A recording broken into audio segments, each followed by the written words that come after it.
Doctor Babasaheb आंबेडकरांनी सुद्धा म्हणलेलं आहे की शिका, संघटित व्हा आणि संघर्ष करा.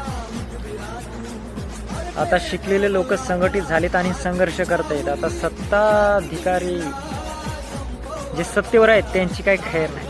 त्याच्यामुळं गुपचूप धर्मेंद्र प्रधान राजीनामा द्या आणि विद्यार्थ्यावर झालेल्या लाठीचार्ज, विद्यार्थ्यावर झालेली मारहाण, त्यांना मारण्यात आलं, त्यांचं रक्तबंबाळ त्यांना करण्यात आलं, डोक्यावर त्यांच्या काट्या घातल्या, त्यांच्या पाठीत काट्या घातल्या, त्यांचे डोके फुटले, रक्त गळालेले, खूप म्हणजे जुलमी पद्धतीनं मारहाण केलेली आहे, लेडीजला पण मारहाण केलेली आहे. तरी मोदी सरकारनं विद्यार्थ्यांची माफी मागावी आणि धर्मेंद्र प्रधानचा राजीनामा द्यावा.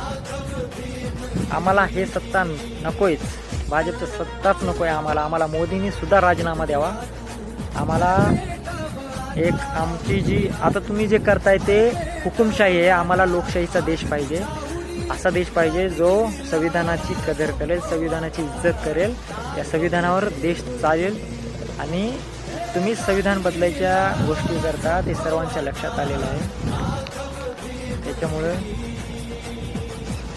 राजीनामा द्या भाई, राजीनामा द्या बस. जय हिंद, जय भारत, जय भीम.